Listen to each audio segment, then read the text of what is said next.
When you look in the mirror, what do you see? Our next guest has a major issue with her reflection shared by a certain famous movie monster. Check this one out. About 8 years ago, my husband became very ill. He was in the hospital for 6 months. And when he came home, he needed a lot of care. And I was still working full-time. I really did wind up getting very run down. I was very tired. I wasn't eating properly. My face shows everything, unfortunately.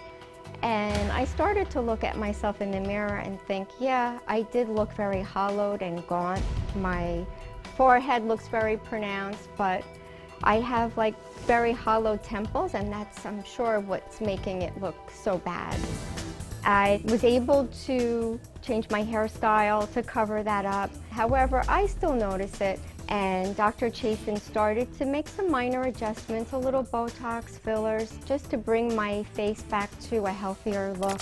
And the one area that we didn't address right away was my hollowed temples. And I had mentioned it to Dr. Chasin, and he made a little joke about, yeah, that's the Frankenstein look. What? Frankenstein face? Yeah, Frankenstein. We can fix that with a little filler. My goal with treating my Frankenstein face is to get back that softer, rounder appearance that I used to have in my forehead, and have the ability to pull my hair back in a clip again and feel confident about the way I look. So this is a problem area we've never heard of before, but is there anything that can be done? Dr. Mitchell Chasin, the medical director at New Jersey's Reflection Center for Skin and Body, is back in our procedure room with Mary Ellen right now. And, you know, Dr. Chasin, is this something you're seeing a lot of? And if so, what is the fix for someone like Mary Ellen? Yeah, this is a very, very common problem. This hollowing of the temple is something that happens beginning in the 30s, continues through the 40s.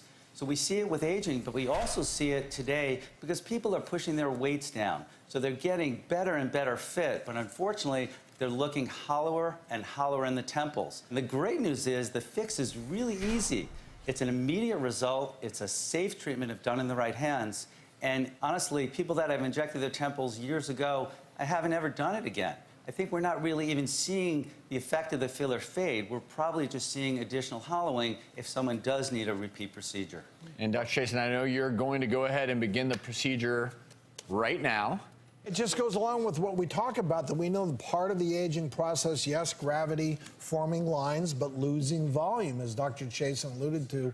We talk about hollowing below the eyes, hollowing around the cheekbone area, and hollowing around the temples. Yes. And Dr. Chasin is just filling in those areas. Obviously, he is going to continue the procedure. We're checking back in later in the show.